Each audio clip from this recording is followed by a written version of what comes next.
Please see yourself as Vajra without implements. You and all sentient beings are Vajra, and the way to do that is just you recognize that everybody has Buddha nature, the potential of enlightenment. And what you're doing is you're seeing their potential to become enlightened. And that way, then you establish a camaraderie with all sentient beings. According to the Sadhana, it says in the space before me stands Guru Chakra Vajra. There will be a change on that depending on the commentary of Motu Dhamma Vajra. But for now, we'll do the opening prayers, the yoga number 4, starting with the invocation of the Chakra Vajra Vajra, refuge 3 times, bodhicitta 3 times.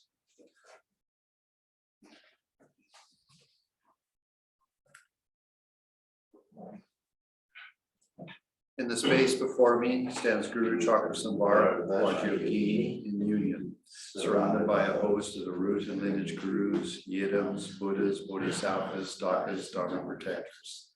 I, in the infinite space of all beings, take refuge in the glorious gurus from this moment until we attain enlightenment. We take refuge in the perfect Buddhas. We take refuge in the Dharma. We take refuge in the Sangha. I, in the infinite space of all beings, take refuge in the glorious gurus. From this moment until we reach enlightenment, we take refuge in the Buddhas. We take refuge in the Dharma. We take refuge in Sangha. I, in the infinite space of all beings, take refuge in the glorious gurus. From this moment until we reach enlightenment, we take refuge in the Buddhas. We take refuge in the Dharma. We take refuge in the Sangha. Upon attaining the supreme realization of the Buddha, I shall free all beings from the endless round of suffering. I shall deliver them to the bliss of enlightenment. For that may I practice the stages of our Yogini's path. Upon attaining the supreme realization of the Buddha, I shall free all beings from the endless round of suffering. I shall deliver them to the bliss of enlightenment. For that may I practice the stages of our Yogini's path. Upon attaining the supreme realization of the Buddha, I shall free all beings from the endless round of suffering. I shall deliver them to the bliss of enlightenment. For that may I practice the stages of Vajra Yogini's path. I bow down and take refuge in the gurus and the 3 precious gems. Please bless my line stream. Okay, so now we'll do the long mandala. Before the feet of the Guru, See, please. non-different from the main deity, I present this offering to the Buddha fields as a gift to request my entering into the mandala of the sublime Vajra Yogini. Om Vajra Bhumi Ahum, here is the mighty and powerful golden base. Om Vajra Rekhe Ahum, in the center of the Iron Mountains stands Meru, king of all mountains, to the 4 directions and sub-directions, the 4 continents and subcontinents. In the east is the Treasure Mountain, in the south the wish-granting tree, in the west the wish-granting cow, in the north the unplowed harvests. In the east is jewel. Here is the precious jewel, here is the precious consort, here is the precious minister, here is the precious elephant, here is the precious and best of horses, here is the precious cow, here is the precious flowers. Here is the goddess of play, here is the goddess of garlands, here is the goddess of song, here is the goddess of dance, here is the goddess of perfume, here is the goddess of flowers, here is the goddess of incense, and here is the goddess of light. Here is the sun, and here is the moon, here is the umbrella of all that is precious, and here the banner of victories in all directions. Here in the center are all the possessions precious to gods and men. This magnificent collection, lacking in nothing, I offer to the Buddha fields as a gift to request you, a glorious and holy kind root lineage gurus, to be allowed to enter into the mandala of the sublime Vajra Yogini. With your compassion, I request that you accept this offering for the sake of all beings, and after accepting, I request as well that through your great compassion, you send forth waves of inspiring strength to all sentient beings, including myself. By directing to the fields of Buddhas this offering of the mandala, built on a base resplendent with flowers, saffron, water, and incense, adorned with Mount Meru, the 4 continents, the sun, and the moon, may all sentient beings be led to these fields. sent forth to me ways of inspiring strength, so that after training on the common paths and becoming a proper vessel, I might easily enter into the holy vehicle of those of good fortune, the Vajra vehicle, which is the supreme of all vehicles. Om Vidam Guru Okay, so again, remember your motivation. Your motivation is what creates you. And in a traditional presentation of the commentary, the teacher does it 3 times. Yesterday I did it twice, and so today I'll do it the 3rd time. And that's the correct way to present this. So just to review it, there's the originally the Tantra of the Heruka was presented by Buddha Shakyamuni, where he transformed Shiva and Parvati and the 24 sacred places of India. If you go to India and you were to do, prayers or something at any Shiva Lingam or any of the 24 sacred places, you can actually just visualize Heruka above the Shiva Lingam, and then you can do your tzok offering and such. Close to Dharamsala, there's I think Pularami, I forget, one of the sacred places, and so the Hindus are quite familiar with the Tibetans coming down and doing their tzok offering. Anyway, so that's the root tantra. It has 14 essential points, and those points are then both in the great Heruka Tantra and also in the Vajrayogini Tantra. So Vajrayogini is complete, having the 14 essential points of the Heruka Tantra. So you don't have to go to the extended commentaries and the things of the Heruka Vajra. You can just practice in the Vajrayogini. There are 3 characteristics. The characteristics are the Vajrayogini Tantra is a great collection of both Sutra and Tantra. The second point is it's very easy to practice. And the third point, you very quickly can have realizations with the Vajrayogini Tantra. And there'll be more commentary on that, but that's the 3 characteristics. And the 4 infallible qualities, 4 super qualities, that this Tantra comes from Buddha Vajra Dharma. Buddha Vajra Dharma is the source of the lineage. It is presented by Buddha Shakyamuni in the 51 chapters. And it has the short lineage, which is from Naropa, and it includes the experiences of Naropa. So those are the 4 very special qualities of the Heruka Tantra, or the Vajrayogini. Qualifications for you as a student, that you have some appreciation of the 3 principles of the path, which can be understood in 2 ways. One is spiritual determination, bodhicitta and sunyata, or the graduated path of small scope, middle scope, and great scope.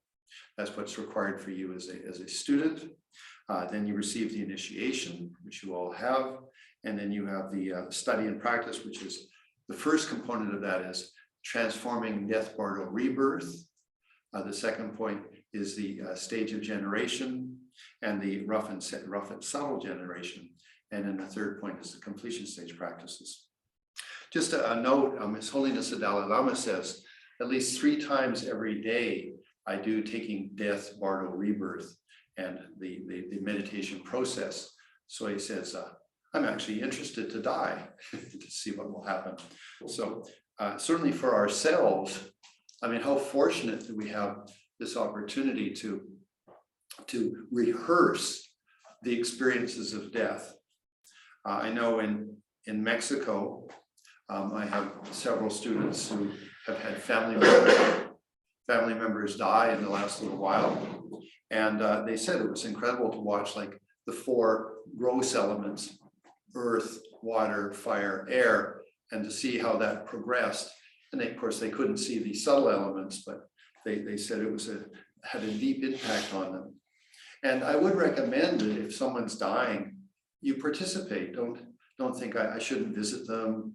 Maybe they have too many things happening, No, visit them. I mean, and also like just participate and listen to what they have to say. Don't give them advice and give them the Tibetan Book of Living and Dying or things unless they ask. But at that point in life, when someone's dying, they don't want to be, have someone evangelist there, rather just let them talk about their feelings. There's lots of research now about in palliative care that when someone dies, actually it said 90% of those people will not talk about God or the Buddha. They talk about family and relationships. And that's really important then to appreciate that having a tidy set of relationships with the people in your life, like the teachings of the impermanence, your possessions are impermanent, your relationships are impermanent, your body is impermanent. So what's important? Where do you put value? So anyway, so I do recommend it if you have an opportunity, in a polite way, participate with someone's passing with love. And I think you can have a very profound experience, because if somebody dies badly, then you can start to say, well, how would I die? And if somebody dies well, you can rejoice. You can be really happy that that's the way I would like to pass. And it's a very powerful experience. There's two things which are powerful: the birth of a baby and the death of someone. Those are very powerful times. So that concludes the third review of this transmission. Now, we now move to what's the actual 11 yogas. So the 11 yogas fall into tonight: sleeping, waking, tasting nectar, the four immeasurables, guru yoga, generating oneself as a deity, yoga purifying sentient beings, receiving blessings of the heroes and heroines, verbal and mental recitations, inconceivable yoga, yoga of regular activities. So those are the 11. They're in the Sadhana, it's very clear. And just to note, if we lose the connection, actually here we are recording, so it will be posted on the YouTube channel. It's a unlisted link, but for most of you, you will get the link if you haven't already got it.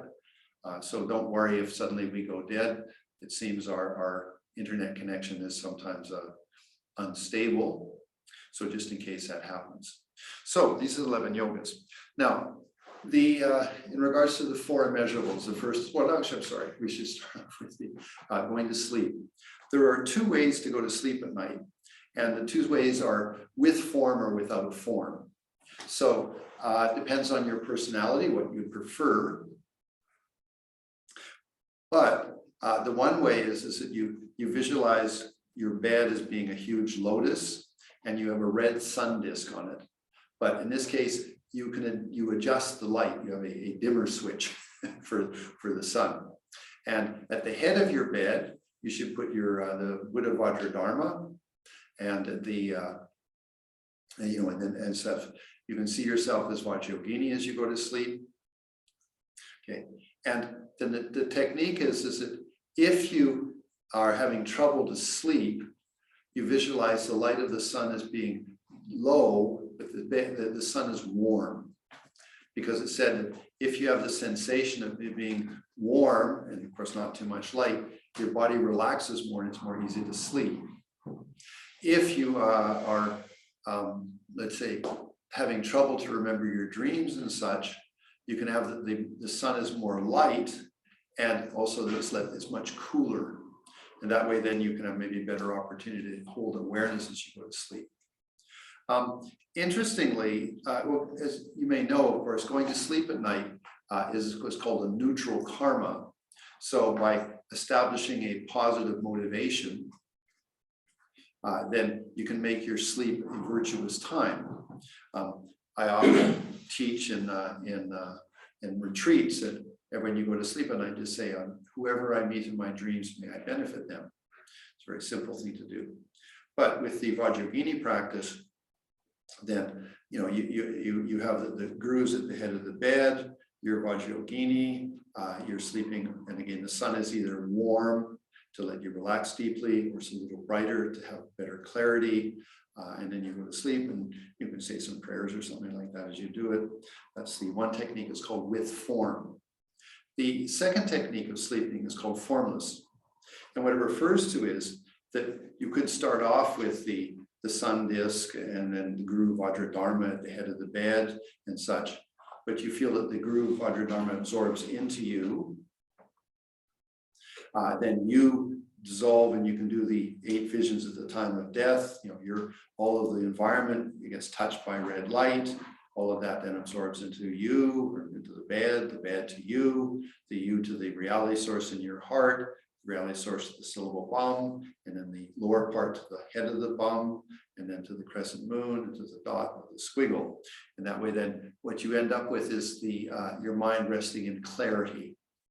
Now, very interesting is that now in Stanford University, there's a whole department on going to sleep. It's under the guidance of Stephen LaBerge. I highly recommend looking into it. It's got a lot of very good information because there are two things that they have been able to identify. One is lucid dreaming, and the other one is lucid sleep. Now, both of those are in the Tibetan system, and actually a good friend of mine, Alan Wallace, is part of that program. Of course, he went to Stanford and he's got his PhD. He has a very good Dharma center, but he works with Stephen LaBerge quite often with these lucid dreaming workshops. But my point being is that you can, in one, of course, go to sleep. If you have enough mindfulness, you could become lucid in your dreams, and then you can do something. The second technique, though, is that you become lucid in sleep. So you're not dreaming. So it's good. It's interesting to read this because it is documented in the Tibetan yoga systems. But the main point is that it is a reality, and it is something that can be attainable. The other unique thing with the yoga of sleep is that it's important to know it's not that difficult. I know in the Tibetan system, you visualize a red-throated light at your throat, and then you try to you do various exercises and such. Personally, I found that the technique done from Stanford University is actually much more easier. You don't have to do anything like that. I lead 10-day retreats in Mexico quite often, and it's not uncommon that like 2 or 3 of the students will be able to become lucid during the retreat. It's only mindfulness. The whole practice is mindfulness. So if you are mindful about the daily activity, then basically you have a very good opportunity to become lucid in your sleep. There are some exercises you can do. One of the things, again, this is coming from psychology, is called dream sign. So let's say you regularly dream of let's say your kitchen table, then that because that's a run. So you note down it. I mean, there's if you're interested, I could send you something.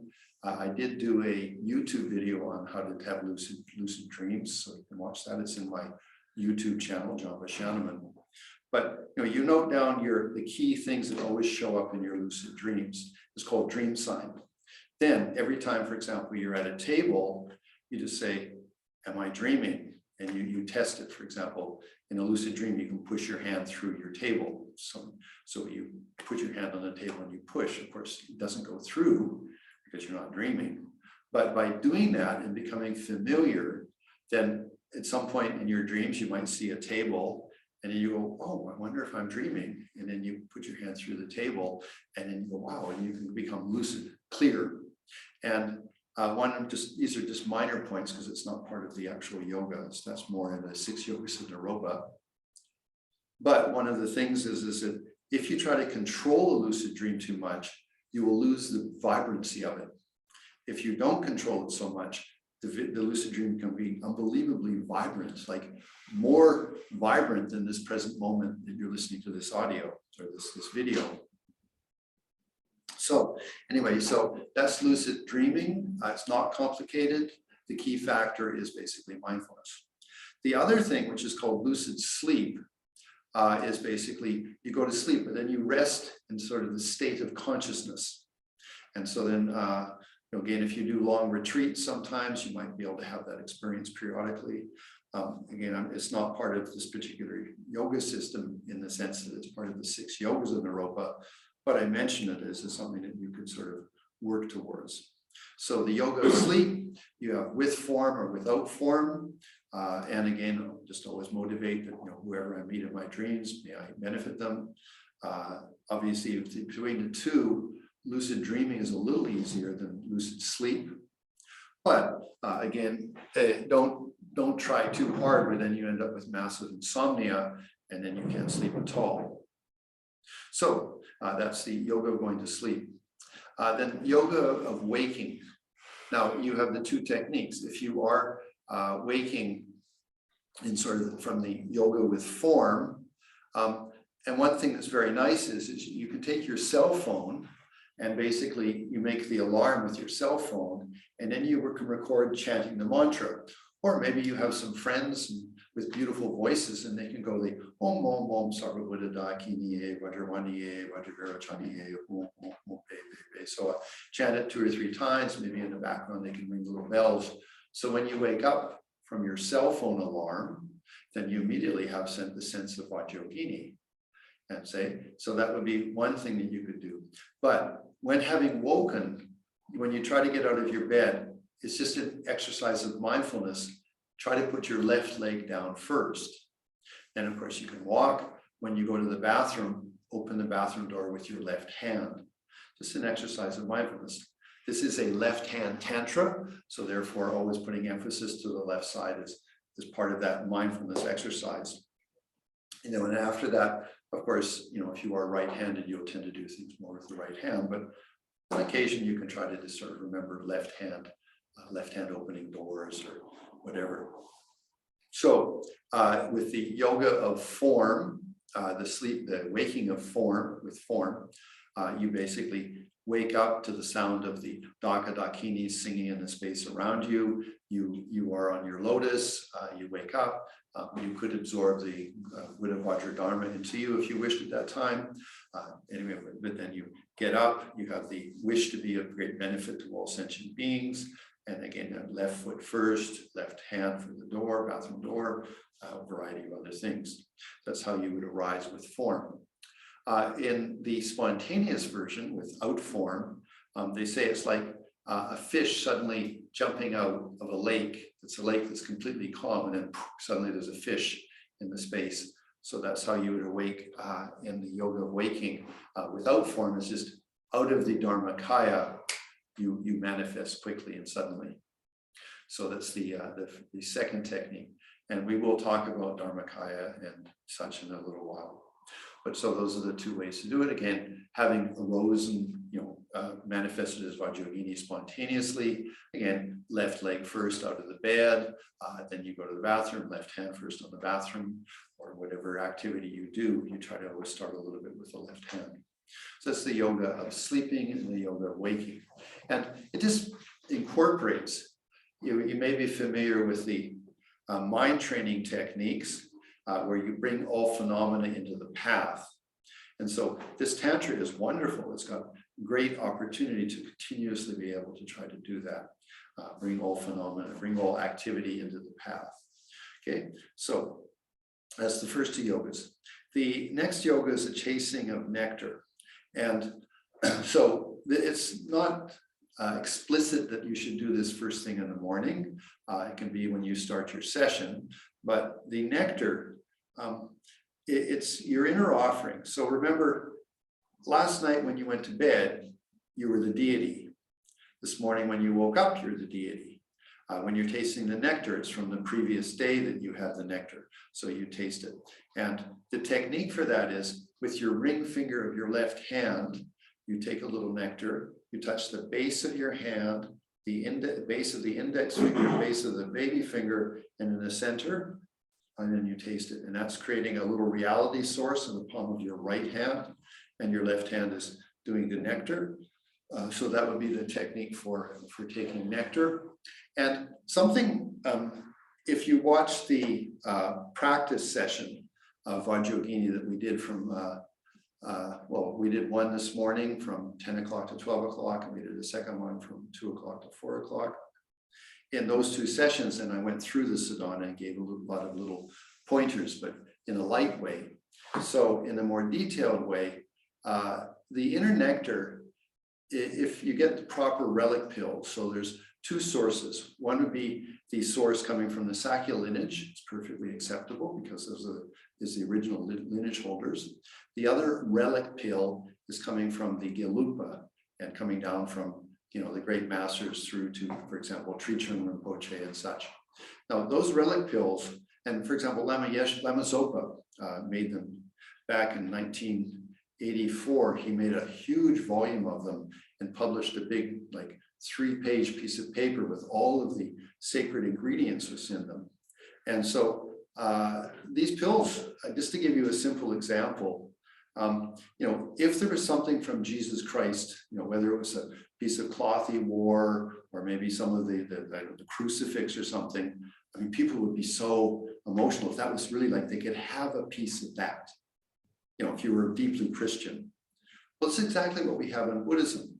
It just, I think, for some of us, we might have a strong sense of the lineage gurus of Tibet and India, but sometimes it's not so strong for us because it's a different culture. But for example, in Lama Zopa's thing, I mean, he had, something from a Garuda, he had something from Milarepa, he had something from Padmasambhava, he had something from other great yogis and stuff. And what is this? A little piece of their clothing or a piece of from their shoe or something, whatever was in their possession. And what they do then is they take that and they break it up a little bit. Then they mix it with herbs and they mix it with other blessed things. So Lama Zopa had one that I said had 3 pages of sacred ingredients in it. And then these are rolled into the little Tibetan pills and such. And then they're, to say, if you go, for example, well, I can only relate to when I was in India. You go to Trichar and Poche, you'd make 3 prostrations, say, please can I have some relic pills. And he'd be very strict. He'd say, these are very precious, don't do anything foolish with them. Because they have a little bit of all the great masters of the previous lineage and maybe some other things too. Lama Zopa, of course, I got a big bag of them, and for a good 20 years since I left India, I was able to give those out. I wish I'd been a little more sparing because now I've run out of those. But I saw the new Ling Rinpoche recently, and I got a small package of those nectar pills. I had some friends say that they went online and they found advertised nectar pills. I would be debatable that those were really nectar pills. The best was to go to the Lama. So whether you go to a Sakyapa Lama or a Gelupa Lama, a Geshe, and you ask for the nectar pill for inner offering. When you do that, then you're going to get a proper lineage pill, which is particular for the practice. And the Vajra Yogini nectar pills are very special. When you talk to the, whether it's a Sakyapa or a Gelupa Lama or Geshe, they'll be like, so precious. So that's what goes in your inner offering. Okay. Now, if you're not a monk or nun, personally, I recommend you put your relic pill in a large bottle of alcohol. Why? Because it won't have mold. I mean, I could be really frank. I mean, let's say you have a little container, your relic pill, and it's with black tea. Well, after 4 or 5 days, it starts getting mold. And then you sort of have a deluded mind to say, how is this precious, So to solve that problem, I recommend that you put it in alcohol. And what we do in Mexico is we have a large bottle of tequila or mezcal or something with a high alcohol content. What we've done is take 1 relic pill, put it in that. And then all of the students of the Dharma Center that have initiations can come then and pour that into their little inner offering. And every time the bottle gets empty, we just refill it. And that way we have an inexhaustible relic pill nectar. And again, remember, it's got a bit of all of the great masters. So it's really, really precious. And you can feel that their energy comes into the alcohol and such. But as I say, that's if you're a lay person, if you're a monk or nun, maybe you want to use black tea. I just recommend you use it regularly so it doesn't get moldy. So that's the actual object, the nectar. When you take it, okay, so you would take your finger, you dip your ring finger in the thing, you go base of your hand, index finger, baby finger in the center, you taste it. And then you should feel that all the incredible energy of, Lama Tsongkhapa and all the great masters runs down to your throat and into the bum syllable in your heart, and it's on the moon cushion, then comes an incredible bliss of nectar. And you feel that you have bliss and voidness experience. Something that I think is really important for us as Westerners, and it comes from Lama Thupten Yeshe, that so often we really don't appreciate bliss. And I'm talking about nice sensations in your nervous system. And so, we might say, when I'm meditating, I don't have many sensations, or I don't notice it. So it's good to start to be attentive to blissful feelings, whether it's a nice sound, or whether it's a nice taste or a nice smell, that when your mind touches it and then you go, oh, that's nice. At that moment, then you try to associate it with the voidness. You try to associate that with the voidness.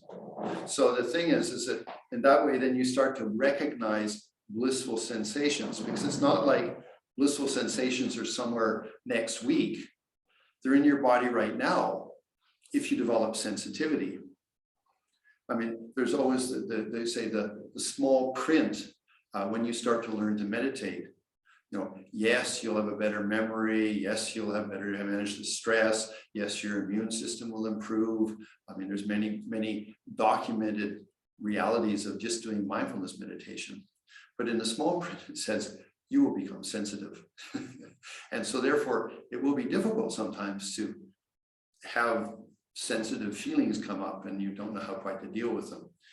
We'll talk about that at a later date when maybe we go to the completion stage.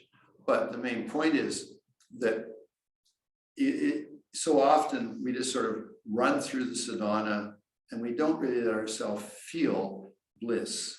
And what we're talking about is the nervous system feeling happy. Like you can feel bliss, and there's certain parts of your body that have this natural bliss. You might immediately turn it into some sort of idea of sexuality or something, which would be an error. Rather, this is like bliss, for example, in your chest, or bliss in your body in certain parts or such. And so when you feel that, then say, okay, this is in harmony. This is in harmony with the interdependence that I am, empty of any independent self-existence. So I would recommend that. But in this case, with the inner offering, you take it, you left finger, you do that, you taste it, and then you feel it runs down your throat, hits the boom syllable, it sends out light, and you have this incredible experience of bliss and voidness. And even if not much happens, you should try to believe that it's happening, because you're opening the door to that experience. So, sometimes if you just do it quickly, or you think, oh, that's only for high yogis, you're making a huge error. If you remember in the time of receiving the Yamantaka initiation, one of the auspicious verses says, I make praise to you, Vajra, who abides in the consciousness of all sentient beings, and all sentient beings have the possibility of generating this great bliss. That's in the prayer of taking the initiation or self-initiation.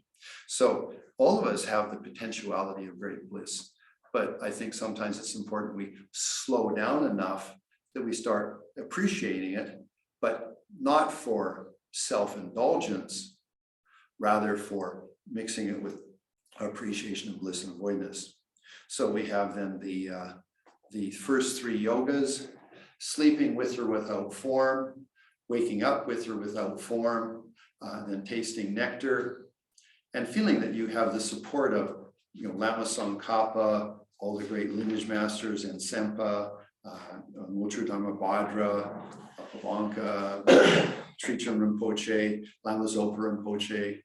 I don't think that Lama Zopa is in the nectar pills yet, because I believe you have to pass away. But anyway, so that's the first three yogas. And that way, you're starting the morning, well, the night and the morning, you're starting it with a lot of good focus. Now, in the fourth yoga, the immeasurables, it starts off with then visualizing the refuge field. Now, there is a difference here. In the standard practices in the space reforming stands Guru Chakra, Samavara, and Vajra. But according to the commentary of Mochu Dhamma Vajra, you just do Buddha Vajra Dharma, just the one, it's called the one jewel. So again, you can do whatever you would like. One of the key factors of what you want is to really feel it's your guru is in front of you. I've always said that, when I sit down to meditate, I think Dalai Lama's in front of me. How would I sit if the Dalai Lama was in front of me? I always sit a little better. So, because sometimes we come and we sit down, we're tired or something. Well, then, so try to go beyond that. So just feel that really your real teachers, the one that you have the most admiration for, are in front of you, and you will be a little bit straighter, a little bit better. Okay, now following the commentary of Notre Dharma Vajra is called All Gurus in One Jewel. So what it refers to, or sometimes called the jewel-like guru, what it refers to is you have one image, Buddha Vajra Dharma, and in that then you include all your gurus. Now, Atisha said, all my gurus are equal. They're all been very beneficial to me. But of all my teachers, Sarlingpa was very special. And of course, that was his teacher for bodhicitta. So, we do have a partial mind. So it can be that your particular guru that you have, like one guru is really meaningful for you. So you might focus on that one a little bit more, but you should try to include all gurus.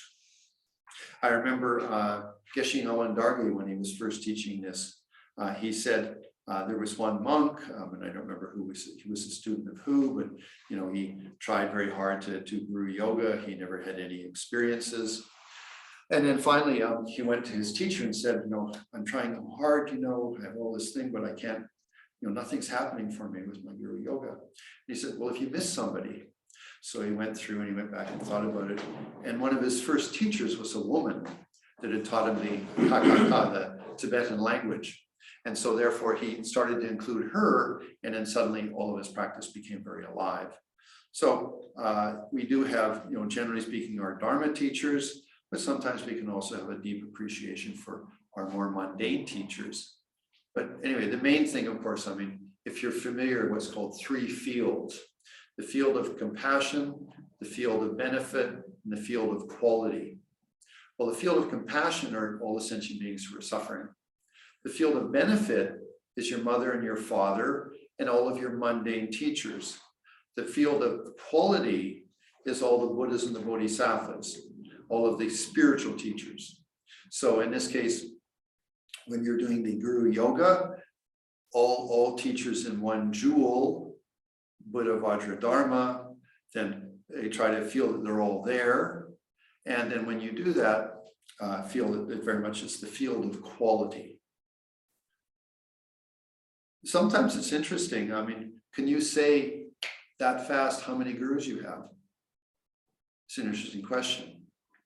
I'm talking more about Buddhist teachers, but the thing is, you might have other teachers and other lineages, but how many spiritual teachers can you enumerate?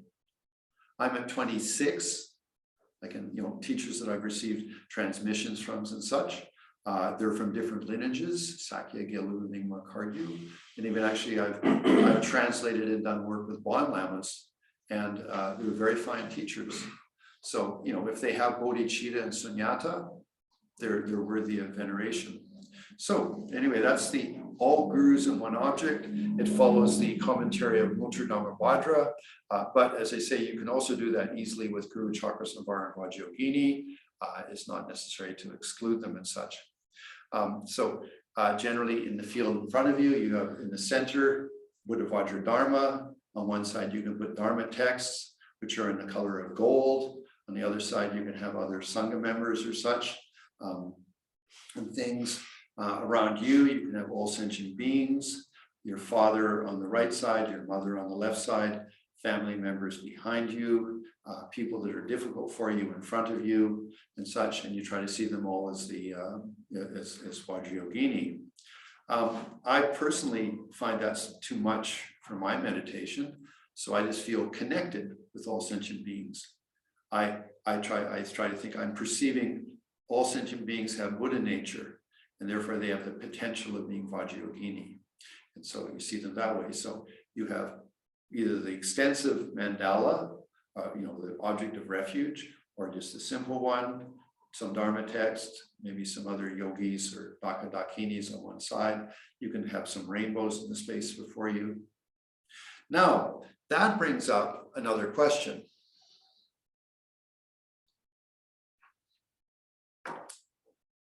In 1972, I was ordained in August of 71 by Geshe Rapton. I was very intense and sort of like, oh, you know, I want to become enlightened and things. I was, you know, I'd studied first with Lama Zopa. Then I studied with Geshe Rabden, and then I studied with Geshe Dorje. So when it came around to Christmas time of 1971, I got lonely for Lama Yeshe. And so I went back to the Paul, you know, not making Geshe Dorje very happy, but it's sort of, I was being emotional. And I arrived in Dharamsala, the Paul, and then Lama Yeshe and Lama Zopa went to Dharamsala. So I went there and they went there, and they were attending a very special set of teachings of Trijang Rinpoche. So anyway, I sort of made a mistake. But actually, Anne and I led the second Kopan course together. We were the two teachers for the second Kopan course in the old house of Kopan, as it was way back when. Anyway, then in about March or April, I managed to go up to the Solo Khumbu and to Teme, or of course, the monastery of Lama Zopa up in the mountains. It was about at 15,000 feet, you know, and so I mean, if you've been in Kathmandu and the valleys, you know, there's these incredible valleys with mountains and snow on the top and a river in the middle, really, really vertical edges on it. And the monastery of Lama Zopa was like about 14,000 feet and such. And then he allowed me to go to Charok, which is just up and around the corner from where he was. And so, that was, I was at about 15 or 16,000 feet. And what it was is if the mountain came down on this side, and then of course the other valley on the other side, there was one part where it sort of opened up, and there's this cleft that went up into the side of the mountain. And then underneath a big cliff, and it was a huge cliff, was the little hut. And this wasn't the Charok Lama, which is the bigger hut. This is the little one where Lama Zopa's uncle had TB. He went and he did, you know, I think 1 million prostrations or something, and he cured himself of the TB. So anyway, and it was very small. It was maybe 6 feet by 6 feet with a dirt roof and things. It had one teeny little window, like, I mean, no more than this, with 2 little wooden boards that would sort of open or shut, and a door. And I lived in that for 3 months by myself. No one really visited me. Lama Zopa's sister sometimes would bring sampa for me, and that's all I ate. I mean, it's a whole story. You know, I got really skinny. I think it was about 110 pounds. I was sort of a fanatical 21-year-old trying to become enlightened. Now, I share this because there's something important. I said, oh, okay, I have to have calm abiding. I have to have, you know, shine, because if I want to make anywhere. And I had some of the teachings of the graduated path, so I was very dedicated and such. So I got a picture of Vajra Dara. It was about this big. It was actually, you know, one of these rice paper prints, and then I filled it all in with color, and I got a frame on it. And so in my little hut, it's, you know, if you shut the little window things and the door was shut, it was pitch black, you know, really dark. And so I hung it from some strings at about 1 meter in front of me. And then there was a meditation box, and that's where you sat and you also slept. Okay, I mean, it was difficult, but anyway, I was 21 years old and fanatical. So anyway, and then in front of me, there was a little wooden thing that was the front of the box, and I could put a candle there, and it would just light up sort of a floating Vajradhara in the space before me. Okay, and so I thought, okay, it's perfect, you know, I've got no other lighter distractions. I'm there for 100 days. Okay, no one's visiting me. There's a little stream with water. I get water. It was, you know, I went from being 160 pounds to being 110 pounds. So I was really intense and sort of aesthetic and stuff. Anyway, so I'm there. And so what I would do is I'd stare at it and I'd close my eyes and stare at it and close my eyes and thinking, okay, I'm trying to get shine. It's so sad because I wasted my time. I'm sure I got some benefit. I don't doubt that. But what I should have done, and why I'm sharing this, because it's in taking refuge. That what I should have done is imagine myself, for example, you know, let my imagination, I'm in Bodh Gaya. I'm in front of the Bodhi tree. Maybe some of you have been there, so you know what I'm talking about. So I'm seated, I include myself. I'm sitting and I am, Jampa in Buddh Gaya in front of the Bodhi tree. And I'm imagining that in front of me, again, it would be good to have done, okay, it's the Buddha, but it's, the Dalai Lama or it's Lama Yeshe, something like that.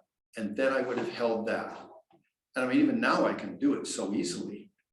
But, we're Westerners, we really don't have much understanding. And even now, Lama Zopa talks about imagination versus visualization. Now, they are similar, but they're not. If you imagine and include yourself, it's so much easier.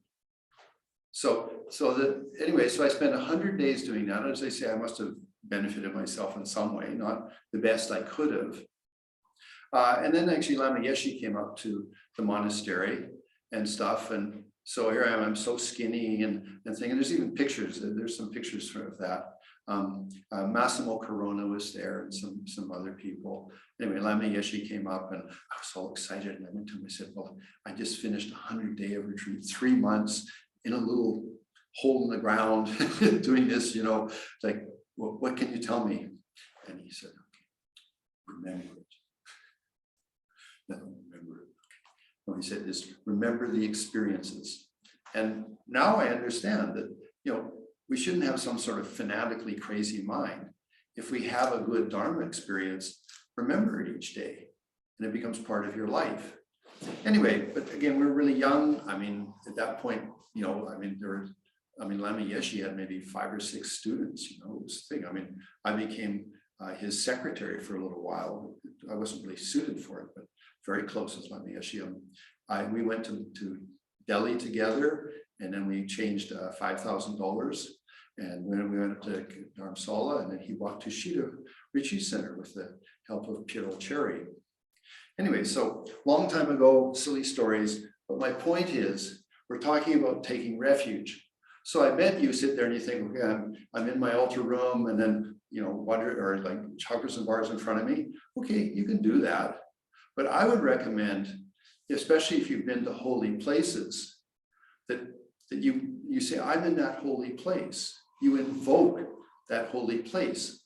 All of the thoughts and feelings you had in that place will then come to you because you feel you're in Buddh Gaya, where Buddha became enlightened under the Bodhi tree, if you happen to have had that experience. Okay, and so then you've already invoked a huge amount of blessing for yourself. Then you include sentient beings, whether physically with you or just feeling connected with them. Then you put in front of you Buddha Vajra Dharma, who in reality is the essence of your guru or your gurus. And then you do refuge. Then that's very effective because you're creating a lot of emotions and feelings, which are really important. Karma isn't just sort of like, like a something. Your thoughts, your feelings, emotions, all of those are karma. And so having a strong feeling about what you're doing is powerful karma. It's important. So anyway, with that, then you say, I, in the infinite space of sentient beings, take refuge in the glorious gurus. And from this moment to reach enlightenment, we take refuge in the Buddhas, the Dharma, and the Sangha. So you do those prayers and such. You also, depends on the sadhana you have. They know the sadhana from FPMT has the 4 immeasurables after that. In our sadhana we don't have that. It's just a little bit more abbreviated. But anyway, so then you can do that and such. And then again, from the commentary, it says, because you're taking refuge with your enthusiasm, it said you should diminish a little bit the sense of, let's say, identification. That you should feel a little bit like I'm an ordinary person. It says that in the commentary, that you slow down your divine identity and you take refuge, and you also should do the Vajrasattva practice that way. Because, Vajrayogini doesn't need to take refuge. She is refuge. You may be familiar, there's cause refuge, which is all of our practice, result of refuge, which is our enlightenment. So when we're doing these prayers, we should feel a little bit like we can be the form of Vajrayogini or whatever deity, but we do it with the things, a little bit less divine pride. Okay, so that's the taking refuge. And then when you absorb them, then there's the, it says that you, in the text, it says, of course, it says here, the refuge beings in the sky before me melt into white, red, and blue, or sky blue light rays, which dissolve into me, or I see their blessings of body, speech, and mind. Actually, what you do, okay, so you've taken refuge, you feel from the Oma home, but the Om goes to all sentient beings, and they all become enlightened, they all become Vajra Yogini, they all go to the Pure Land. So that's the Om is all sentient beings. The Ah, which absorbs to, well, the Om also goes to your forehead, but the Ah goes to your throat, and it's the Dharma, the blessing of the Dharma. And you could feel all sentient beings have Dharma. Then the Hum comes to your heart, it's the blessings of all the gurus. So in the commentary, it says, Om, white, all sentient beings go to the Pure Land. Ah, throat, Dharma, the teachings. Hum, blue, the heart, all the gurus. So that's the way that you then absorb the refuge tree. And again, so you can pause a little bit, spend some time with that thought. So that so that's where then you arrive at what's called the instant arisal instantly as Vajra Yogini. Now, arising instantly as Vajra Yogini, there's a standard way, which is the elaborate 8 visions at the time of death, or there's what's called the spontaneous way, like just quickly you appear as to be Vajra Yogini. Now remember, you're already Vajra Yogini. You were Vajra Yogini from the previous day, or whatever deity you happen to be, practicing more focusedly. But in this case, of course, you're already that. But then what you feel is called, you have 4 identities. All phenomena are empty. I am empty, bliss, and Dharmakaya. Okay, now you have to remember that there's 2 ways of looking at ultimate reality: relative perspective or ultimate perspective. Relative perspective is all phenomena are equally interdependent. You could even do it as sort of another way. You could say, and you go through the stages, there's 4 wisdoms. Okay, all phenomena are always changing. Right? All phenomena are impermanent. All phenomena are always changing. All phenomena. Then you can say all phenomena have a continuity of causes and circumstances. Nothing, we don't have pink elephants appear in the room unless you want some medication. So the thing is, if something's happening, it has causes and circumstances. So that's universal. Then you can go, all phenomena are interdependent. There's no one phenomenon that's more interdependent or less interdependent than another one. They all have their nature, they're like being rock is hard and water is soft, but they all are interdependent. So again, you can say, okay, in my wisdom, okay, all phenomena are always changing, have a continuity of causes and circumstances. They're not arbitrary. They are all interdependent, and then they are all empty of any self-existence. And it's good to add that little adjective to it. It's not just all phenomena are void, they're empty of self-existence. Okay, so that you do those 4, and then you say the thing. So that's phenomena, and then you apply that to yourself. My sense of self is always changing. My sense of self has a continuity of causes and circumstances. My sense of self is interdependent. My sense of self is empty of any independent self-existence. So it's sort of like homogeneous or whatever you want to do. So thus the phenomena are empty of independent self-existence. My sense of self is empty of independent self-existence. There is bliss, and this is the Dharmakaya. Now, Dharmakaya is the clear light space of your mind. Now, something interesting. Okay, right now you're looking at your computer screen, I assume. Okay, so look at that, and then bring your attention back about 3 or 4 feet. Okay, you're conscious of open space, or conscious just of space. Okay, that's what your mind has to be like. When you go to the Dharmakaya, you don't have form. So do that again, okay? You focus at something at a few meters away, pull your attention back. That open space, which is in one way is clear light, isn't it? Because you're in a lit room, hopefully. Okay, that's what your mind has to become like. Okay, so for me, as I've explained in the sadhana, I like to go to 30,000 feet, because I have this bigger sense of spaciousness. I don't have the idea that there's tables and chairs and the house around me or something like that. It's my imagination. So you go to 30,000 feet, okay? And then not just 30,000 feet, you become very subtle. Like it's your consciousness, and it's supposed to be a very subtle consciousness inside of your central channel, inside of the indestructible dot. That's in the completion stage that you try to get that. But what you do prior to that is you try to build up a familiarity or an analogy of that, which is being open like the space of the sky. And then you have the standard meditations you get, for example, in FPMT, thoughts and feelings are like clouds and things that go through the sky, but you try to rest in that open spaciousness of I am sky, non-obstructive. And thoughts and feelings are just sort of temporary phenomena that go through me. So that's a standard meditation, we're all familiar with it. But to get a little bit deeper, try to say, okay, I am at 30,000 feet, which is sort of different elevation. So you really don't have any sense of physical stuff around you. And one thing you can do, I do it when I'm in airplanes, is okay, let's say if you get a window seat and you're flying at 35,000 feet, you look out the window, if you're high enough, you don't see anything, it's a clear sky, and then let the plane in your body keep going. And you just try to be that open space of the sky. So little exercises.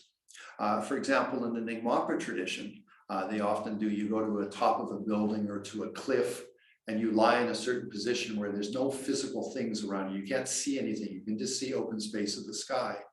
And you try to rest in that. And there's various exercises they do. Well, we can do it with our imagination. And I think most of us have flown in airplanes, so we have that experience. So use those experiences. You want to be like open space of the sky, 30,000 feet, and then make it very subtle. Your mind is so subtle. It's not, I am looking at 30,000 feet. I am 30,000 feet, open space of the sky. And then, I'm not the coarse sort of molecules of oxygen and nitrogen. I'm more subtle than that. I'm more subtle than that. And you try to be so subtle. And you try to rest in that. And that's a state, that's a conscious, conscious state. It's a very subtle mind, very soft mind. Okay. And you have all phenomena are empty of self-existence. I am empty of self-existence. Bliss as much as you can. And then I am Dharmakaya. Now, again, this is going to be in great detail when we get to the middle of the sadhana and we take death as Dharmakaya. Right now, we sort of try to do it quickly, like you just evaporate. You're Vajra, you're just taking refuge, you just receive blessing, you just evaporate the space of the sky.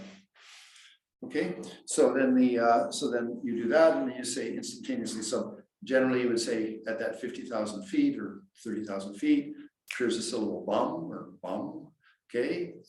And again, you can look up the Tibetan symbol or you can do BAM if you want, or VAM.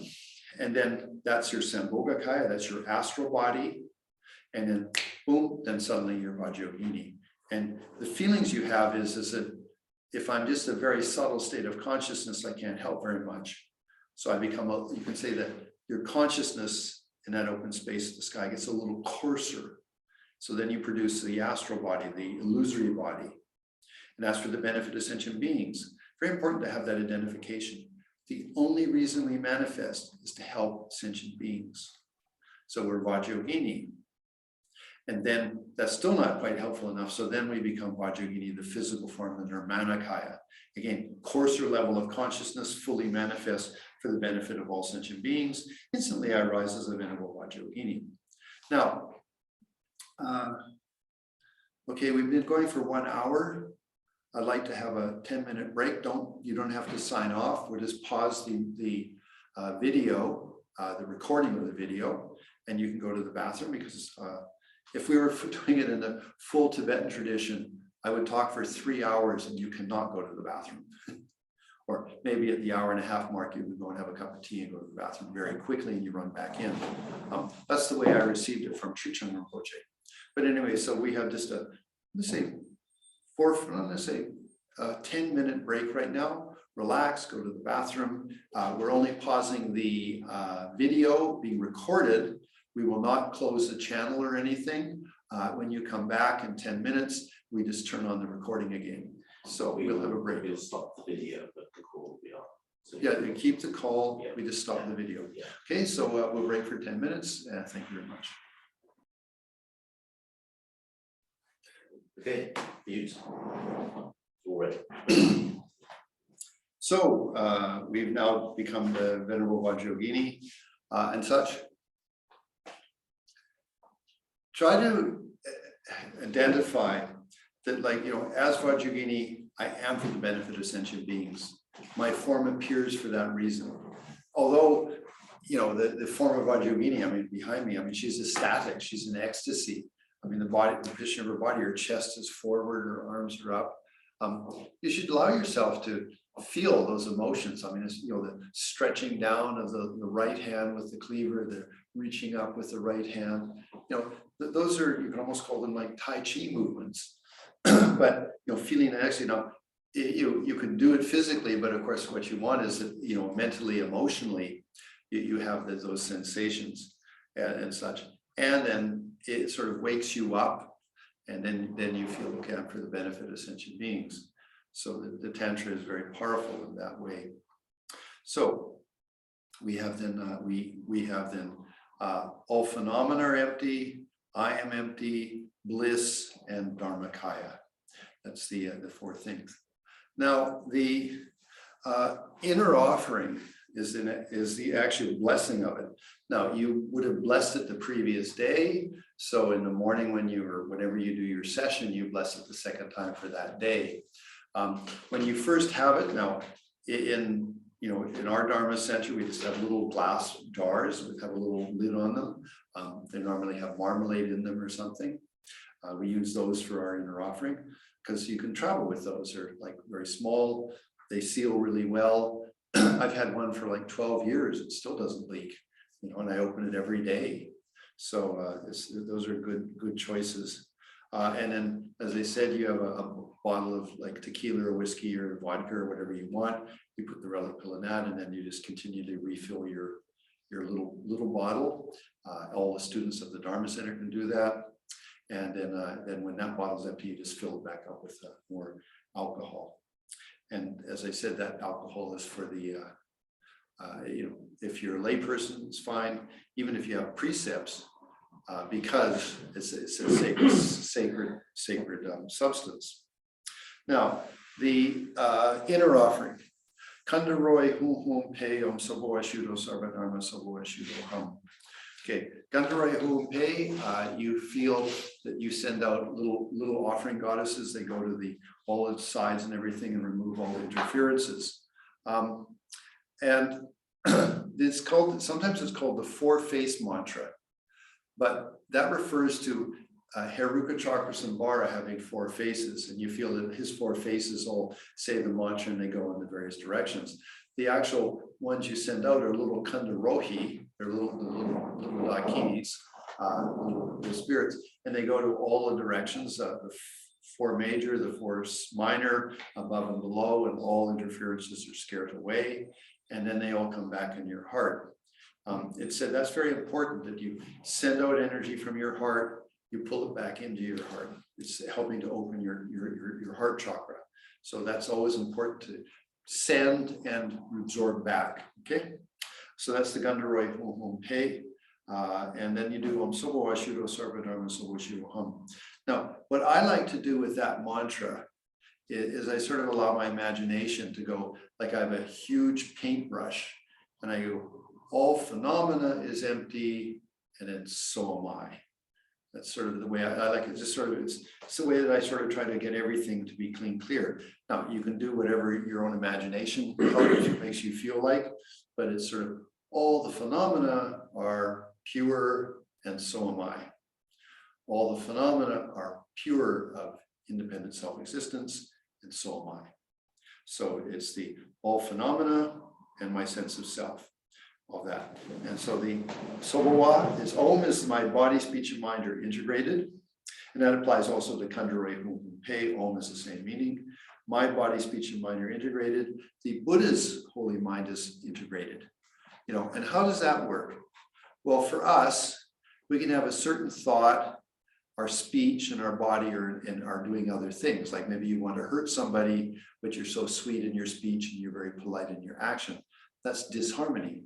Whereas the Buddha has wisdom and love in their mind. Their speech, of course, is mantra, is pure, is beautiful, and the action of their body is peaceful. So that's the syllable Om represents, I wish to have integrated body, speech, and mind, and also all the Buddhas have that. Sobawa is the nature, Shuddha is pure, Sarva Dharma, Sarva is all, Dharma is phenomena. And actually, in that regard, the word phenomena, Dharma means phenomena. So it's actually very similar to phenomenology, you know, in Western sort of thing. There's what's called regular phenomena and sacred phenomena. Regular phenomena is all the phenomena of the universe. Sacred phenomena is the teachings of the Buddha. So just in regards to Dharma, Dharma has that connotation. All phenomena and then sacred phenomena. Sobawa Shudo Hum. So Sobawa, nature, Shudo is pure, and Hum is I. Okay, so all the phenomena are pure, and so am I. Hum is I. So that way again, and however you want to do it, but for me, I like, you know, and even they say in the Bodhisattva vehicle, Bodhisattvas first should see the emptiness of all phenomena and then look at the emptiness of their sense of self. So all the phenomena are pure, and so am I. That's the first part. That establishes the framework. Then it says all becomes void, and from the state of void comes a Yam, which is a wind mandala, Ram, which is a fire mandala, 3 Ha's, created of 3 human heads, on top of which an Ah comes a broad and extensive skull cup inside it, Om Kam Om Tram Hum, etc. Now, what you're doing is you're making an analogy, let's say a personification of what's going to be going on inside of you. So the inner offering, although it's visualized in front of you, it is what's going on inside of you. And the way you see it is the wind energy is your hips, your thighs, that part. That's like if you had a mirror and you were sitting cross-legged in front of a mirror, the mirror would be the inner offering, the mirror image, and you are, you know, the meditator. So at the level of your legs and thighs is a half circle of the wind energy. So, you know, if you're sitting cross-legged, your right and left knee match with the right and left corner of the half moon disc, half circular disc of the wind energy. The Ram, the fire, is related with your stomach. The one point is at your navel. The 2 back points are at the back of the 2 hips, like your left and right side. So it's like that, but inside of your body. Okay, but that's appearing in the mirror. Then the three Ahs. You have the white Ah. Okay, this is Vajra Tantra. Might be different in other tantras. And also, just something you should know: when you listen to this, there are a variety of commentaries, and there will be discrepancies. Not everything is going to be exactly the same. I mean, even in Sarah and Drebu, there's differences in how they do the sadhana. And then in the Tantra colleges in Gyume and Gyuto, they have differences. So it's not all harmonized. So if I say something and then you say, oh, that's not what I was taught, I'm just teaching from a different lineage or a different presenter. Okay, anyway, so the mirror image in front of you has the half circle, which represents the lower energy in your body. The fire element represents your abdomen, which would be the tubal that you're going to generate later on. The 3 heads. In the furthest, like if you're looking at the inner offering, the further away right side is a white little head. The further away left side is a red little head, and close to you is a blue little head. And the which becomes the big skull cup, is on the back of their heads. Okay, so there's white, red, blue. There's the three heads. And then on top of that comes the skull cup. The east of the skull cup is facing towards you. Again, you're maybe familiar. Your east, for you as a deity, is always in front. If I have the inner offering, its east is always towards me. So always easts are facing each other. So if you invoke Vajra Yogini, or if you invoke, Padmasambhava, whatever deity you have, their east is always towards you. Your east is always towards them. Okay, so that's just something to appreciate. So the forehead of the skull that's upside down in front of you, its forehead is towards you. That's the east. And then you put in the 5 nectars and the 5 meats. So it's Om Kam Am Tram Hum, and then the Sudan I have. In the east, it's white, it's yellow excrement. In the north, which would be to your right side, but in the inner offering, it's on its left, is cum, green cum, which is white brain. It's sort of like brain substance. On the far furthest away from you is red, white semen. It's a red that becomes a white semen. To the south, which is your left, these are in the cardinal directions, yeah, going counterclockwise. Yellow south is red blood, trum becomes red blood. And in the center is blue hum, which becomes blue urine. So you have white, green, red, yellow, blue. And then you have, if you look at the substances, it would be excrement, brain, semen, blood, urine. Okay, those are the liquids.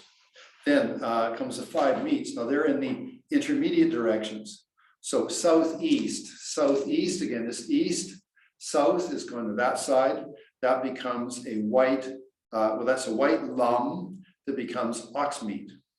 In the southwest, which is further, southwest is further away from you. This is going clockwise. Red dog meat. Northwest, red pum, which is white elephant meat. Northeast, which is close to you, but on the right side, green tum becomes horse meat, green horse meat. And in the center, bum comes red human meat. So you're going to go clockwise on the second set of syllables, lum, pum, tum, bum, and that is ox meat, dog meat, elephant meat, horse meat, human meat. Okay, now those represent your 5 aggregates, and then the 4 of the elements in consciousness. Okay, now this is a little different than the Yamataka Tantra, so you should appreciate that it has a slightly different way to do it. But the thing is that anyway, so it's a little different, but it's the same thing. Now, of these, it says again, these are small notes. Again, remember, give yourself 4 or 5 years to get all this down and memorized. It's not a quick thing. So again, in this commentary, you have that the human faces west. So if you're looking at your thing, the human's face will be looking away from you. But the animals, the 4 animals, are looking out. Okay, and their syllables are the syllables for all of them. So, I mean, again, remember, because you have Om Kam Am Tram Hum, Lam Mam Pam Tam Bum, those syllables are lying flat on those various substances. So the excrement, there's a syllable, it's not vertical, it's lying flat. In the Yamataka Tantra, for example, it's on the shoulder. Again, it's different Tantra, and it's standing upright. These ones are lying flat. So you have the 4 syllables in the center for the liquids, and then you have the animals going clockwise with the syllables on top of them. It said that the animals should be also like already all cut up, but they're still holding their form. And so when you start the actual wind moves, fire blazes, and the substance in the sky to melt and boil, then they all sort of melt and become, a bubbling mass, okay, like it says in the Siddhana. Now, what's that mean? Well, when you've completed all of this, it's your bodhicitta. It's your Dharma practice. It's your process. So you have to think about it. Okay, I'm sitting here, I'm Vajra Yogini, but maybe I'm sitting cross-legged and doing my practice. In front of me, I've done the visualization like it was reflected in a mirror. the wind at my thighs, the fire at my stomach. The three heads are a little bit below my chest. The skull cup is at the level of my heart, and then the various symbols appear above that. Okay, all of that is reflected in the image. The wind moves and your lower energy moves. It creates the psychic heat in your stomach. The flames cause the substances in the skull cup to melt and boil. Okay, that's then your Dharma practice. You know, I mean, in an esoteric way, you are opening your central channel, pulling your energies inside of the central channel. The three heads, white, red, and blue, black, represent the three visions as you get close to the time of death. You know, again, if you're not that familiar with the Tantra, you know, you're not going to understand. You're say things, you're getting too much information. But for those of you that have practiced for some time, you know what I'm talking about. So if you're a beginner, give yourself 4 or 5 years. If you've already been practicing, then you can follow what I'm saying. So that's again, so there's the three visions at the time of death, the subtle visions.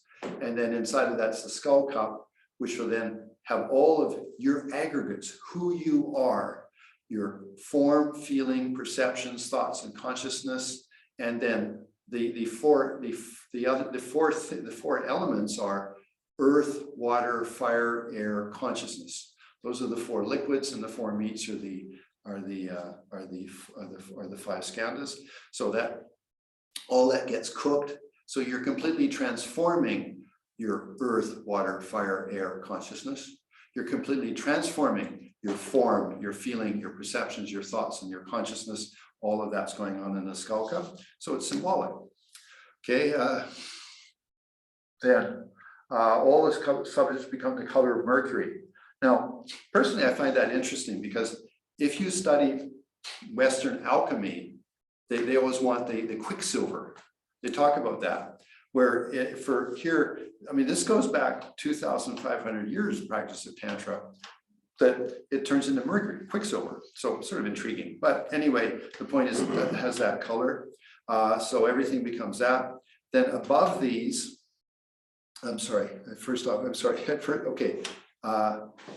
Okay, you have everything's boiling. Hum comes. It turns into a white upside down Kambanga.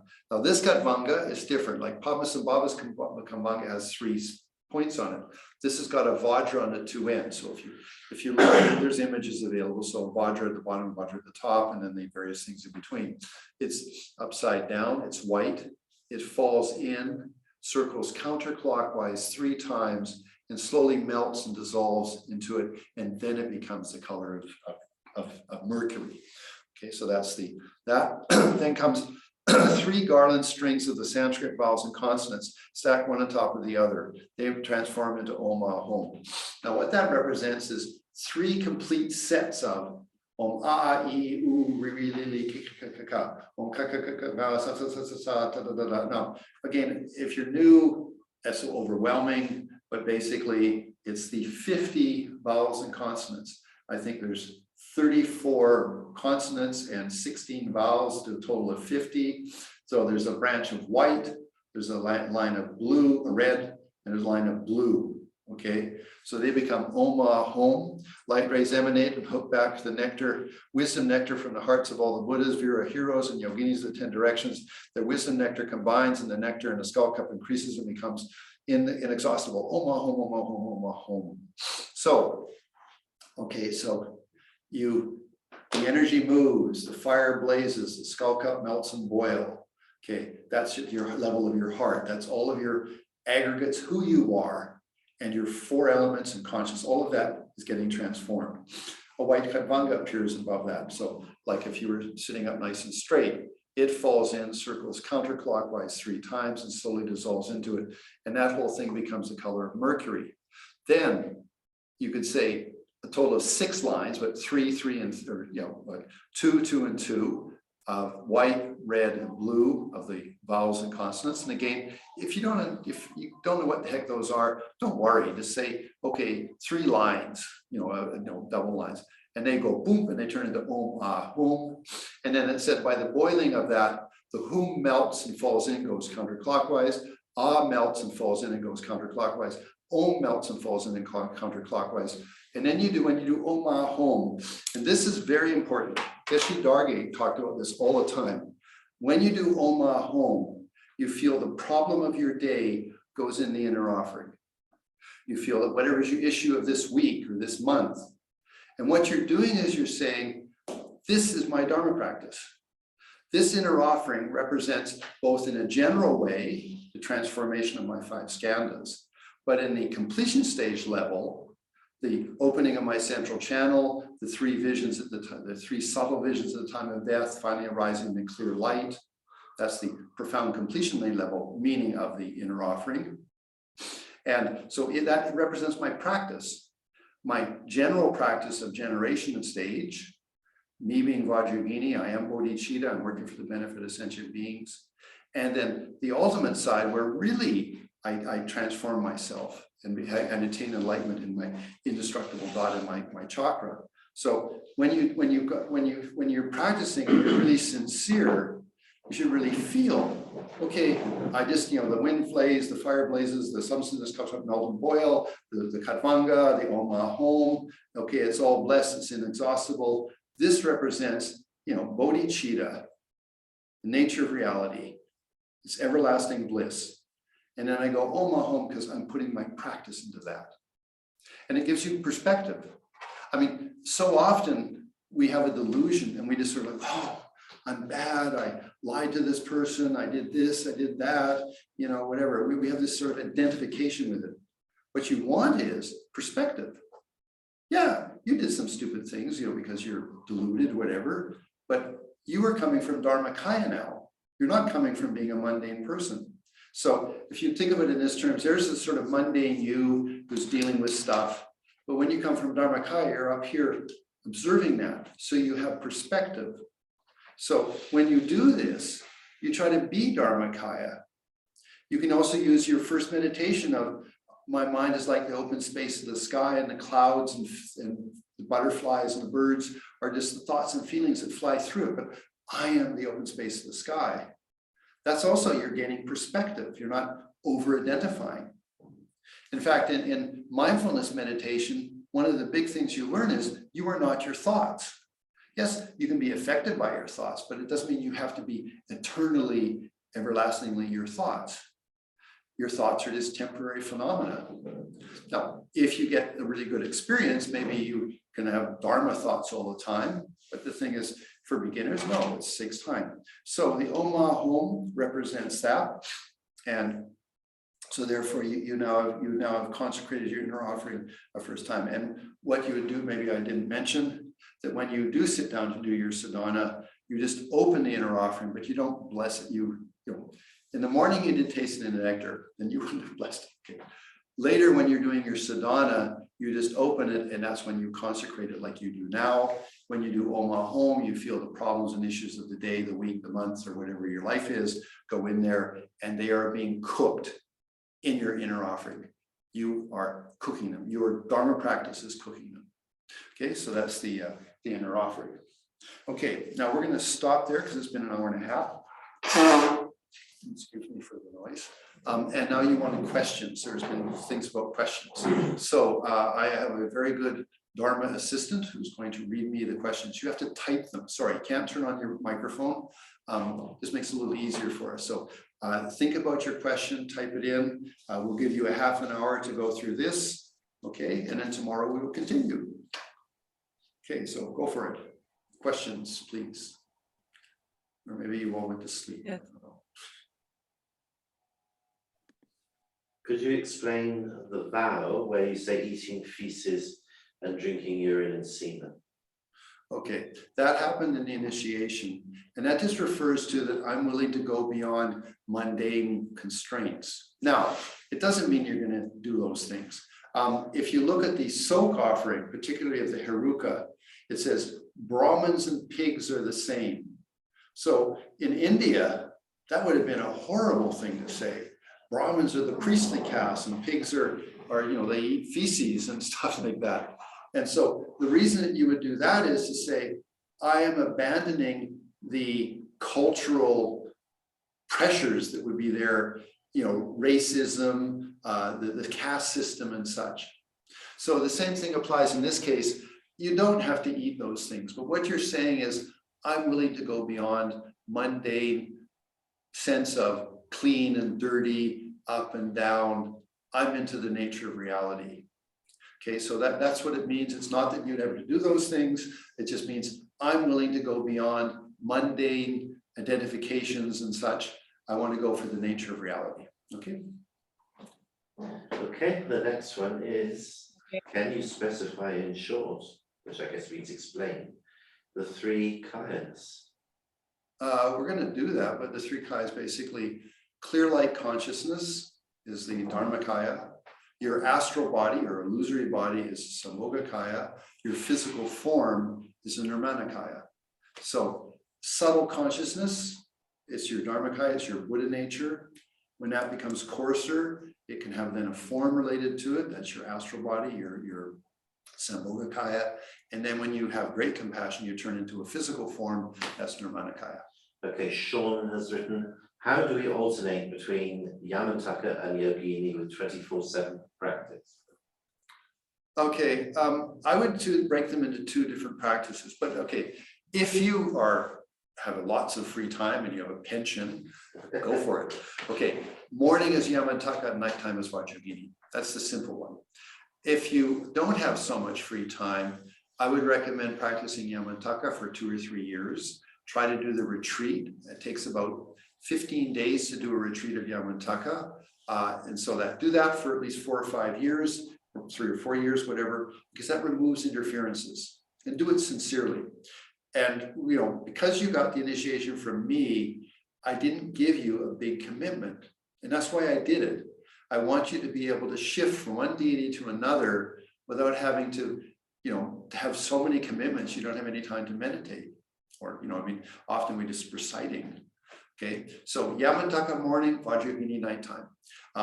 In the, let's say, Lalita Vajra, anyway, one of the great siddhas said, the nighttime is the right time for Vajrayogini. And that's the way to understand it. It said, the nighttime, all the Daka-Dakinis are flittering through space, being blissful.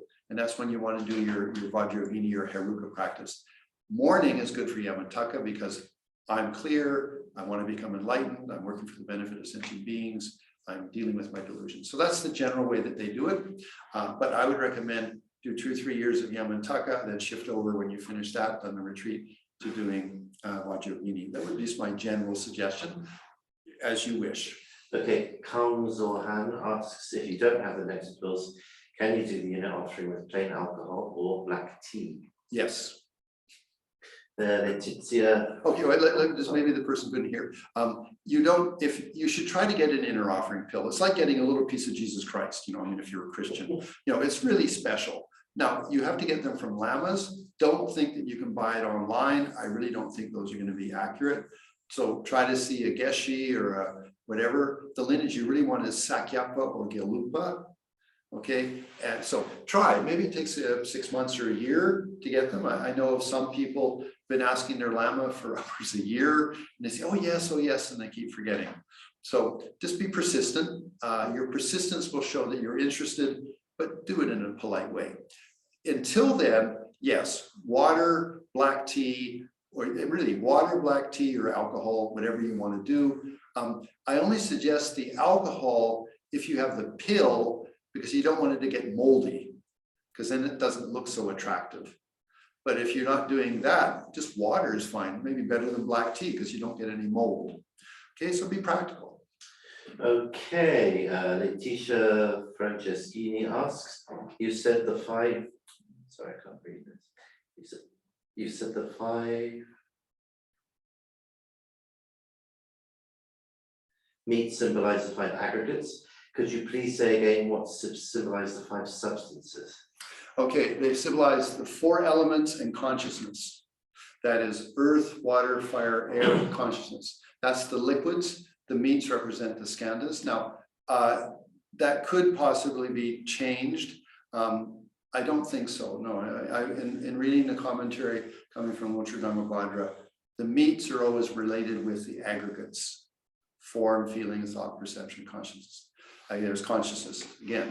And then the nectars in the Vajrayogini Tantra are really clearly identified: earth, water, fire, air, and again, consciousness. So you have consciousness 2 times. Okay, Lamo asks, what is the difference between left and right hand tantra? Okay, right hand Tantra is placed more on method. Left hand Tantra is placed more on wisdom. Left hand Tantra is placed more on, technique and dealing with things and such. So it's Father Tantra. Left hand Tantra is bliss, voidness, clear light, things like that. It's the Heruka Tantras. So basically, Father Tantra right, Mother Tantra left, technique right, bliss, clear light left. And 2, what is the real purpose of the fire ritual at the end of a tantric retreat? Why is it important? There's several types of fire ritual. At the end of a tantric retreat. Okay, at the end, there are several fire rituals. At the end of a tantric retreat, you purify for your errors. So if you made errors in your recitation or the mantras, you're just saying, I'm really sorry, here's a gift for you. Think of it this way, you have a very important person in your life and you do something, you're continually talking to them, and say mantra. And then at the end, you sort of realize, maybe I didn't say things so well. Please forgive me. That's pretty much what it is. It's please forgive me for my errors in my mantra recitation or in my practice of this particular retreat. That's one type of fire ritual. At another point, you can do different fire rituals for increasing energy, increasing wisdom, increasing prosperity, becoming more influential, or things like that. There's other types of fire rituals after you do the first fire ritual of purification. Our friend Thomas asks, after initiation, can we activate the central channel with tantric meditation alone, or are tulku and tua necessary? Are which necessary? The tulku, the bouncing around. Oh, well, you're okay. You need to calm down, be a good meditator. You can do what's called the 9 rounds of breathing meditation. So you start to get your energy under control. You can do yoga, you can do Tai Chi. There's many things that start to get your energy harmonized. I would recommend that. The Tibetans, they lived at 12,000 feet. They didn't have central heating. They didn't do yoga. If you were in India, it was warm, you were eating mangoes and rice and dal, and you did yoga. So one of the things I could say is a little bit of a fault not a fault, but it's a lacking on the Tibetan side is exercise. So I highly recommend yoga, Tai Chi, Qigong, any of those sorts of things as just a general thing, because it makes your body more pliable. With that, then you can shift over and focus on your central channel. In the Vajrayogini Sadhana, you have the central channel. All I'm saying is you'll be more successful if you do some exercise like yoga or something. It'll help you a lot, okay? Shane asks, where is the Amantaka retreat found? But I guess he means the text. Oh, well, I have all of the text for doing retreats and stuff. So send me an email, johnpashanam@gmail.com. So that's all lowercase, johnpashanam@gmail.com. Stilgar asks, where can we find the non-dual vows? They're in the, well, you should be able to go online and just say, Heruka non-dual vows. Google's pretty good for that. But do be careful with those. Remember I explained in the time of the initiation, one of those vows is for a male, you can't ejaculate. So you might think, oh, I'm breaking my non-dual vows all the time. You do not have that vow until you can control yourself. Once you can start controlling yourself, then you have that vow. So be careful with all these vows. Don't just sort of start putting constraints on yourself before you really have that maturity. Okay, Tonmoy Bhattacharya asks, if someone is practicing both Heruka and Vajrayogini, is it better to do Heruka retreat first and then Vajrayogini, or the other first and the other later? If you really have the time and the energy, first do Heruka and later do Vajrayogini. Cappuccino Henry asks, you said wind is flowing in the heat, fire in the stomach, where are flowing earth, water, winds, either in the physical body? Sorry, what's that again? Wind is flowing in the heap, fire in the stomach. Yes. Where are flowing earth, water, winds? Are they in the physical body? Okay, when you're doing the inner offering, you're personifying wind energy down in your genitals and your legs and your hips. You're personifying fire energy in your stomach. You're personifying, well, then the skull cup holds the 5 aggregates. So, I mean, you are earth, water, fire, air, and consciousness. So it's not that you have to divide them off and separate them off. It's just that's what you are. It's all in the skull cup. Then the 5 aggregates, well, that's who you are. Your form, your feeling, your thoughts, perception, consciousness, that's all in the skull cup. So it's not like you have to think, where is this and where is that? You put it all in the skull cup. Then your energy moved, your tummo, your psychic heat, caused them all to sort of transform. It's an analogy. All of this is a reality when you're doing completion stage. Right now, you're just setting up an analogy that you understand the process. And the biggest thing personally, I think, is you take your problems and you put it in the inner offering, saying, the inner offering is how I practice the Dharma. My problems go in that inner offering. That's crucially important, because then you have a technique, you have something how to deal with trauma, anger, attachment, greed, jealousy. You put it in your inner offering and you transform it. Right, Ram asks, can I mix different pills in the inner offering, or is it better to have different inner offerings for different deities' practices? Depends on the lineage. Generally speaking, Heruka Vajragini have the same pill. Guya Samaji Yamataka might have a different pill. So yeah, I mean, if you have a little dish, you put a Y for Yamataka, a V for Vajragini, and H for Heruka. But generally speaking, inner offering pills have one thing: substances coming from the great yogis of the past. So if you have access to multiple inner pills, go for it. But if not, just use one pill for everything. Yeah. Okay, one thing, is it jamba.shanaman@gmail.com or just your full name? My full name, Jampa Shanaman. Without a dot, without a period. No period. Thanks. The other one, again, earth and water, Vayu, where are they flowing? No, your water element is the circulation of your blood in the body and the fluids. Your fire element is the ability to digest food. Earth element is primarily your bones, but also your meat and muscles. So it's not that they flow somewhere. I mean, okay, in the body mandala, in your heart, in a very, very, very tiny little sun disk, you have the 4 elements as the 4 secondary dakinis around the primary queen. Okay, if you know the body mandala, you know what I'm talking about. If you're saying, I don't know what you're talking about, Jampa, please wait for a few more days and I'll teach all of that.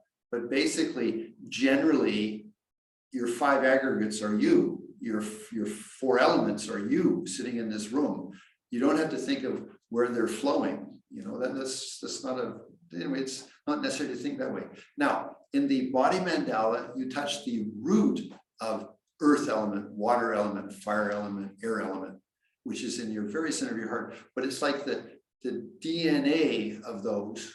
So you don't think they're flowing somewhere, but that's the source where they're coming out of. Okay. So again, please wait a little bit. I think you're too far ahead of yourself. Okay, Paulo asks, I find in my practice being very attached to Vajragini's attributes, influence, imagery. I'm concerned that I'm forgetting the emptiness factor and focusing on an outer appearance. How not to lose the focus on emptiness, while also Yeah. Well, also. Well, being devoted to the deities. Okay, I mean, we're beginners. So, I mean, I had one of the persons who received the initiation 2 days ago. They didn't sleep that night. They had so much energy, because you might say their button got pushed to be totally energized with Vajragini. Okay, they're a beginner and they suddenly woke up. So, for us, if you overemphasize the ecstatic side of Vajragini at first, maybe it's not so beneficial. You want to establish, I have bodhicitta, I'm for the benefit of sentient beings. Now, one thing that happened, and this comes from actually a Kargyupa Lama that used to live in Toronto, Canada. He said, you practice Yamantaka, which is very wrathful, in the privacy of your own home, so nobody sees it. When you step out of your home, you be Avalokiteshvara or Tara, because if you walked around being Yamantaka, you'll scare everybody because you've got such intensive energy if you really put yourself in the visualization. So the same thing with Vajrayogini. In the privacy of your home, let yourself be ecstatic Vajrayogini. When you step out, don't, I mean, if you're a woman and you're doing a lot of Vajrayogini, you have all the men drooling at you. That's not beneficial. You don't have bodhicitta enough yet. So establish your wisdom and your bodhicitta and do it in the privacy of your home. Give yourself 4, 5, 6 years worth of good practice, and then you can be ecstatically Vajrayogini, and it goes in the right way. We went dead. Finished. No more questions. Oh, okay. Well, so thank you very much, everybody. We did almost 2 hours. Congratulations, with just a small break. Love you lots. I hope you're all having a good time. Please remember, give yourself 3 or 4 or 5 years to really get a handle on your Dharma practice. It's not something that happens overnight. This is a lifetime practice. Even the Dalai Lama every day practices death as Dharmakaya, etc. So if he's doing it every day and he's 86 years old, come on, we have lots of time to continually practice. The main thing, like if you want to know a sign that you're really a good practitioner, you're becoming a very nice person. If you're not able to become a very nice person, maybe you're doing something wrong. Now, life's not easy. We all have traumas. We all have damage. So don't apply that too hard to yourself, but you should find yourself going in a positive direction as time passes. Not over a week, overnight, or over a week or two. Over half a year, 2 years. The way that you'll know that is your friends say to you, you've changed, you're a nicer person. That's the best affirmation that your Dharma practice is successful. So we'll close with the dedication prayer, and the dedication prayer is exactly that. For my 2 hours participation in this class tonight, possibly my participation in the sessions during the day, I take all of that from today and I dedicate it to being a more enlightened person,